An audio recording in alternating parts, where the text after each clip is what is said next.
When numbers get too tired in Excel, probably you need to see some colors, some color scales, you want to see some visuals. Conditional formatting is the best way to visualize data in Excel, and it's so simple yet very interesting and powerful. I'm sure you will enjoy it. I'm sure it could be your favorite in Excel. Let's get into it. Remember, share, like, and hit the subscribe button.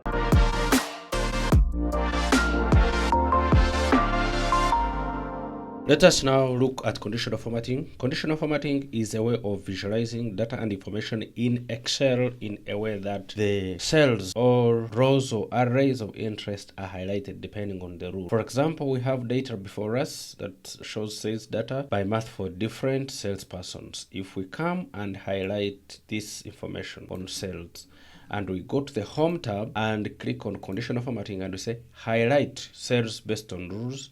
For example, assuming we say we want to highlight all cells that are greater than 1 million, and then we specify what kind of color that we want. So it's a red border, or let's say yellow filled with dark yellow text, and we press OK. So we can see that all cells greater than 1 million are highlighted with our font of choice, which is a red light filled with dark red text. Likewise, we may have to undo, and then we say we want to apply formatting on top or bottom numbers within our selection. So for example, suppose we say we want to select top 10 items and we want to put a custom format. Let's say we want our font to be italic, and then we shall have it as purple, and then we want to go and say our fill is this, and we press OK for the top 4 items. So we find these are our top 4 items. So basically, with conditional formatting, you have to go and identify which rules you would want, and you can also come and clear rules. How do we clear rules? When you highlight the data of choice, and we go to Home tab under Conditional Formatting, and we press Clear Rules, and we can press Clear Rules from selected cells, and we have no selection. We can highlight again, and instead of highlighting cells based on rules or top-bottom rules, we can go to data bars, and we can say let's put data bars along our data, and then we can put data bars of any color of choice. We can actually come and even edit these bars by again going to Home tab, Conditional Formatting, and we click on Manage Rules, and we can click on the existing rule, and we press Edit Rule, and then we can choose whatever color we would want to put on our bars. But also, as you can see, let's first apply and press OK. The highest number actually has a bar that fills the entire cell. Why? Because it is the biggest, but we may want to show our bars in such a way that it does not fill the entire cell. So how do we do that? We adjust by setting a minimum and maximum. So we can come to the Home tab, Conditional Formatting, and we press Manage Rules, Edit Rules, and then one is that we can say our maximum is not automatic, but is a number, and instead of saying it is 11 million, we can put 15 million, and we press OK and press Apply. So as we can see is that all our data bars have been adjusted relative to the maximum that we have input. Likewise, we can put a minimum. So that is how we can use the conditional formatting using the standard menu under conditional formatting, where we can highlight cells based on rules. We can identify top 10 items, top 10%, bottom 10 items. We can identify items above average and items above average. We can put data bars, we can put color cells. Let's also note before we leave this item that we can actually edit conditional formatting to remove numbers when you have data bars by again clicking on the Home tab, Conditional Formatting, and we go to Manage Rules, Edit Rules, and we have to click Show Bar Only, and we press OK, Apply. As we can see that we have relative sizes of our bars but without numbers. Finally, when we have any rules like data bars here, we can again come and manage rules, and we click edit rules, and instead of data bars we can now change them to icon sets, and then we can choose which icon sets are we interested in, and then we can choose these icon sets, and these icon sets are telling us that green is when the value is greater than 67 67% of the highest number, the orange triangle when the value in a cell is less than 67 but greater than or equal to 33% of the value, and red when it is less than 33%. If we press OK and apply, then we shall have our data now showing icon sets.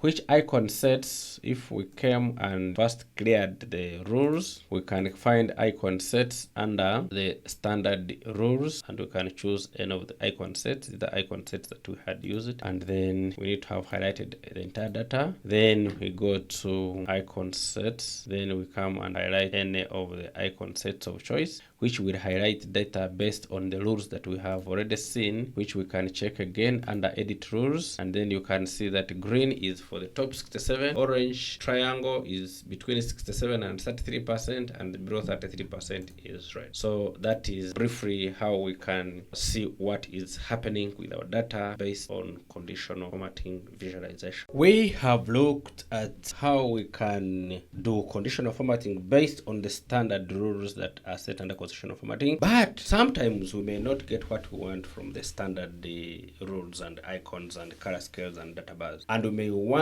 to use a formula to actually set our own rules. So let's look at how we can do that. To start with, let's first clear rules, highlight the data which we want to remove any formatting rules, and then we come to Home tab and we click on conditional formatting and we press clear rules, and we clear rules from selected cell. Now we have seen that the standard rules can actually help us identify cells within one column, but sometimes we may want to actually select the entire row based on a rule that reads from a single cell in column C. Now, we may not be able to achieve that selection of an entire row without using conditional formatting formula. We may also want to highlight a cell or an array, but based on the criteria from more than one cell. Now, let's, for example, say that we want to highlight entire rows where the number in column C is greater than the average cells. So we can start by computing the average cells.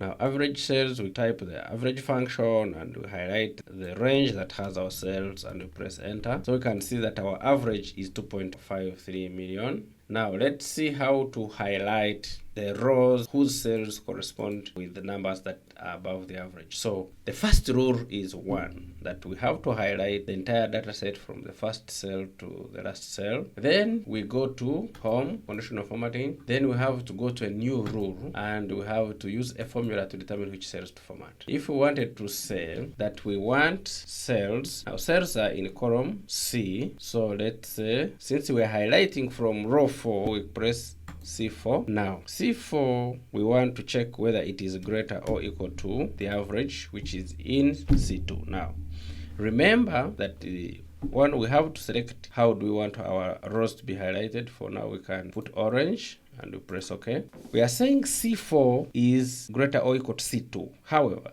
remember that whereas we have highlighted from row 4, but our data ends in many rows. So remember that this formula is not only going to check C4, but it's actually going to check C4, C5, C6, C7. And how do we allow that to move? We have to unfix the row reference, whereas the column we need fixed because we are only checking based on column C, and then we want to compare with the cell C2, and we have to fix everything. We press OK. Now this is actually a highlight of our rows where the cells corresponding to each row is greater than the average. We may, instead of referring the average to cell C2, we may actually compute the average within the formula itself. Let's try to do that. Let's clear rules from selection, and we come and say our data is up to row 27, conditional formatting, new rule, formula, and then we say equal to, we say C4 greater than or equal to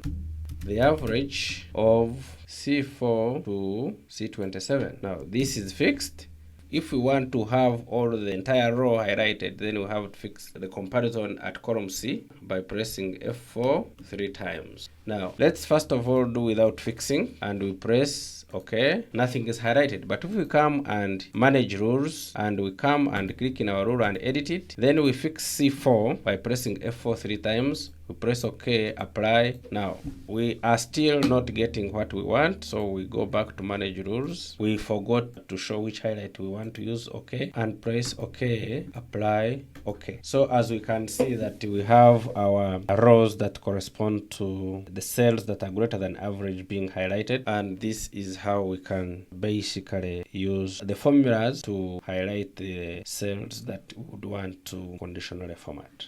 Let me now share a conditional format trick. It's a bonus tip. It is based on my research, for which I credit Mike Gavin, also known as Mr. Excel, a global most valuable professional Microsoft MVP, for this super trick for highlighting rows based on a formula and based on multiple criteria. Assuming we have our data, let's first come and clear rules from the entire sheet. And then we would want to highlight all cells where we have salesperson 2, 3, and 6 in our data, and we would want to highlight all the cells. Let's highlight home conditional formatting, and we go to new rules and use the formula to determine which cells to format. And then we are saying that let's first try the formula outside the formula dialog. Let's go to the grid in the cell, and then if we come and search any of these, now this is the text that we would want to find. Let's have it fixed. And then we want to find it for this row E4. We would want to check in cell F4, and then we have to fix it at A, and we close. Now, if we check in cell F4, then we would want to see whether cell F4 contains either a 2 or a 3 or a 6. And now, of course, this is an array formula because we are searching multiple characters or multiple search characters based on a single cell. Now, assuming we had a 1 instead of a 2, then we find that my Excel 365 is a bit intelligent. That's why it gives me a spill. But if you do not have Excel 365, then it's not going to give you a spill. Instead, it's going to give you an error. But nonetheless, let's go back to our formula. When we put this formula for search, it will give us a 13 and errors for the rest of the values, meaning that it's failing to find a 3 and a 6 in that cell. Let's undo. But we would want to highlight. Therefore, we would want to create a rule whereby Excel will highlight the cell only when it finds that the search returns a number for any of these values 1, 2, and 3. And therefore, we shall use a lookup function. The lookup function was the original lookup function before VLOOKUP, XLOOKUP, and other lookup functions. And what is it asking us to find? Now, we hope to return relative positions where we find a 1, a 3, and a 6. So these relative positions, we have to set our lookup in such a way that it returns an approximate match. So we want, for example, to find the highest. We are saying at least 1, meaning that it's going to find the highest. So if it was to return 3 numbers, then it would have to look for the highest. So how do we look for the highest? In any cell, the number of characters are given by 2 power 15 minus 1. So if we say 2 power 15, it means that we are actually putting a number that exceeds any number of characters we can have in a particular cell, and an approximate match will actually give us the highest number. So when we close the lookup function, we come and copy this formula, come and highlight our data, go to conditional formatting, manage rules, new rule, use the formula to determine which cells to format, or we paste in our formula, and then we come and put a green, okay, and then we press okay, apply, okay. So here we are actually highlighting every cell, every row for which column A contains at least a 1, a 3, or a 6. So for example, if we put 43, it will also highlight because it has 3. Now, the good thing is that if we wanted to expand our lookup list, for example, we also want to include those that have a 2, we can do that by first coming to our list that we have used in the conditional format, and we turn it into a table by pressing Ctrl T, and then we press OK. Now, our table makes it dynamic that if we put a 2, then our table will automatically extend, and then our range will also automatically include a 2. If we type in a 5, our selection increases, and if we type in a 4, our selection increases. And that is the beauty of conditional formatting, using formula to show which cells or which ranges to highlight. So if we remove a 6, we remove a 2. So let's undo.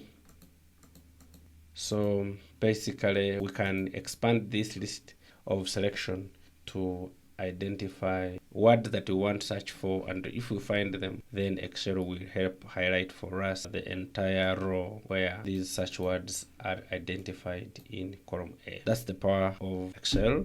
That's the beauty of conditional formatting, and that's the bonus tip of how to conditional format using a formula based on multiple criteria. Thank you.